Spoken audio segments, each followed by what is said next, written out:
Hola, bienvenidos a este video tutorial en el que vamos a estudiar de forma más específica el autómata programable que tenemos en el taller y con el que vamos a realizar las prácticas. Para ello, vamos a seguir el documento Primeros Pasos de Siemens que veis en pantalla y cuyo enlace tenéis disponible en la plataforma Classroom. Es recomendable que leáis el documento entero. Es una breve introducción a cómo configurar y programar autómatas programables. Yo no voy a parar en todas las páginas, solo me voy a detener en aquellas que considero imprescindibles para poder empezar a programar los autómatas, que es lo que más nos interesa. La primera página donde nos vamos a detener es la página 7, donde podemos ver una ilustración con el aspecto de nuestro autómata programable. Este autómata se trata de un autómata compacto, el cual incluye en un mismo bloque tanto la fuente de alimentación como la CPU, como un módulo de entradas y salidas digitales y en algunos casos también unas entradas analógicas. Las partes que más nos interesan de cara a la conexión y programación de nuestro autómata programable son las que se indican a continuación. El primero es el conector de alimentación, es decir, por donde vamos a conectar nuestro autómata programable a la red eléctrica. Una precaución que tenemos que tener es averiguar a qué tensión debemos conectar nuestro autómata programable, ya que hay autómatas programables que funcionan a 230 voltios de corriente alterna y otros que funcionan a 24 voltios de corriente continua. Esto lo podemos encontrar en las instrucciones del autómata o en la placa de características. Bien, el conector de alimentación se encuentra en el bornero de la parte superior. Concretamente son los tres primeros bornes de la izquierda del conector superior. Estos tres conectores son para conectar fase, neutro y el conductor de protección, que sabéis que es verde y amarillo. Bien, como ya conocéis, la fuente de alimentación dispone además de una fuente de tensión de corriente continua que vamos a usar para conectar las entradas al autómata. Esta fuente de alimentación se encuentra en los dos siguientes bornes a continuación del conector de alimentación y son un positivo y el negativo, y nos proporciona una tensión de 24 voltios en corriente continua. ¿De acuerdo? El siguiente elemento con el que nos encontramos son los conectores por donde vamos a conectar las entradas y las salidas al autómata. Las entradas se conectan por la parte de arriba, es decir, al conector superior, y a cada una de estas entradas le corresponde un borne de este conector, los cuales están detrás de unas tapas abatibles. Por lo tanto, a la hora de conectar las entradas y las salidas, habrá que observar cuidadosamente en qué borne debemos conectarla. Bien, en el 2 tenemos las entradas por ahí y las salidas estarían detrás de esta tapa. Una característica muy importante del bloque de entradas y salidas son los LEDs de estado para las entradas y salidas integradas. Es decir, son unos LEDs que podemos encontrar en la parte superior para las entradas y en la parte inferior para las salidas. Estos LED se iluminan cuando alguna entrada está activada y lo mismo para las salidas. Estos LED me informan de si una salida concreta está activada. Y por último, el conector Profinet. Este conector se encuentra aquí debajo de la tapa y ese conector a través del cual vamos a programar y monitorizar nuestro autómata programable. Esto evidentemente en KDesimu no se va a utilizar. Bien, en la siguiente tabla podéis ver algunas características de este autómata. Podéis ver las dimensiones reales del autómata, también la cantidad de memoria que dedica a cada función, cuántas entradas y salidas digitales y analógicas dispone nuestro autómata. En este caso disponemos de 8 entradas digitales y 6 salidas digitales, y además tenemos 2 entradas analógicas. Y también qué cantidad de memoria dedica a las entradas, a las salidas y a la memoria interna, a las marcas.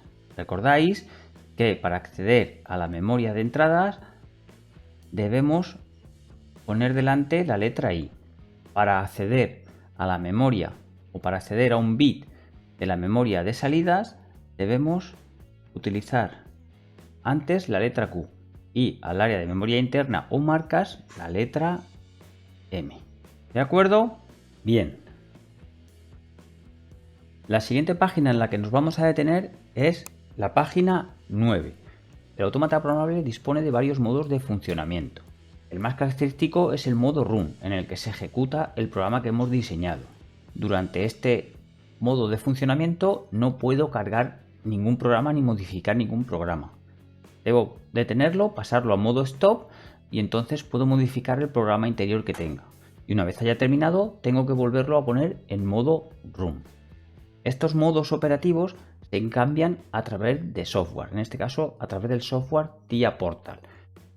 En KDesimu nosotros no vamos a tener este problema. En cuanto pongamos en modo de simulación, el autómata se considera que está en modo Run. Pero si disponemos en el frontal del autómata de unos LEDs, ¿de acuerdo?, que nos indican el modo operativo en el que se encuentran. El primer LED concretamente, veis que ahora está ahí encendido, cuando está en amarillo nos indica que está en el modo operativo Stop.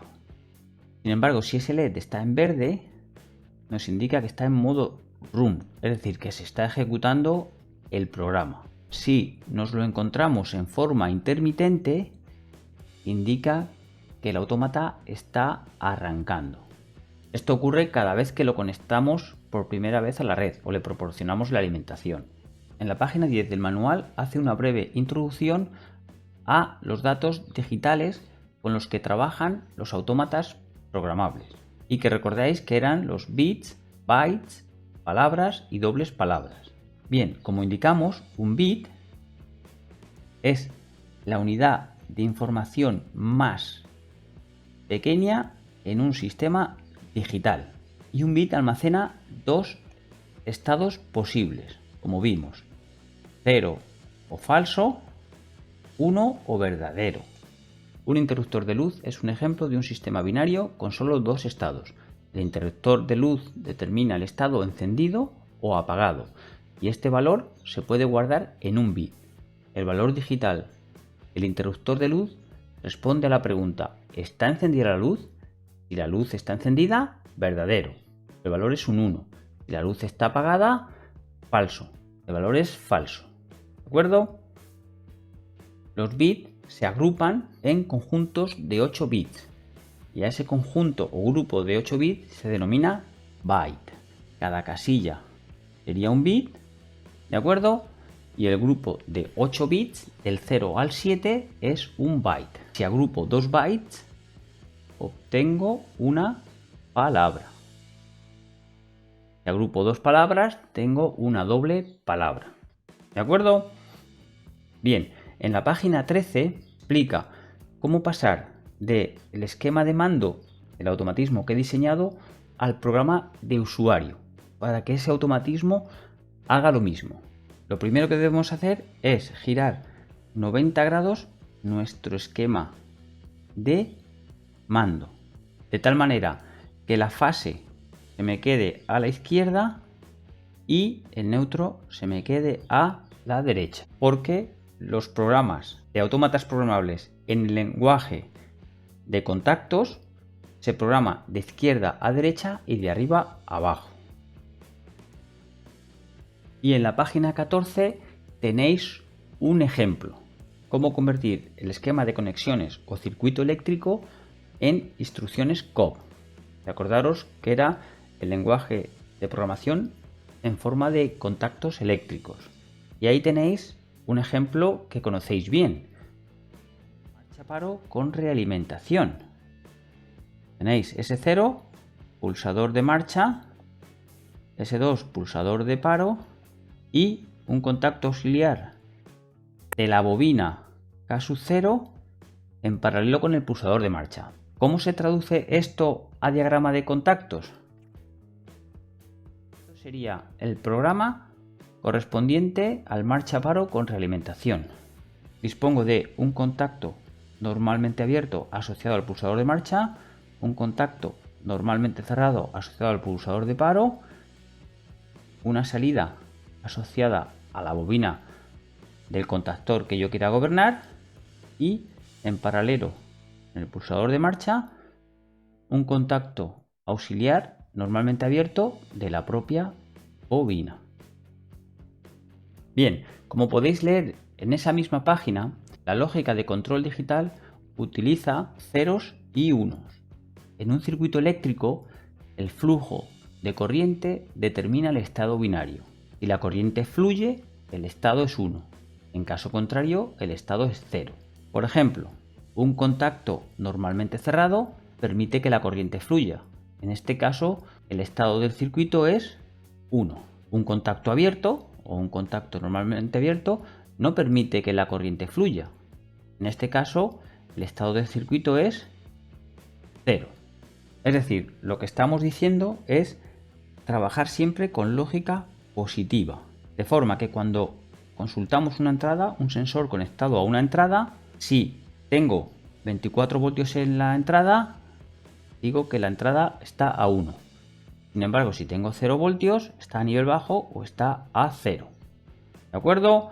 Esto lo entenderemos mejor cuando empecemos a programar autómatas programables. Bien, y en la página 15 seguimos con las equivalencias entre los elementos que cableamos en nuestro circuito eléctrico con los elementos del lenguaje de programación.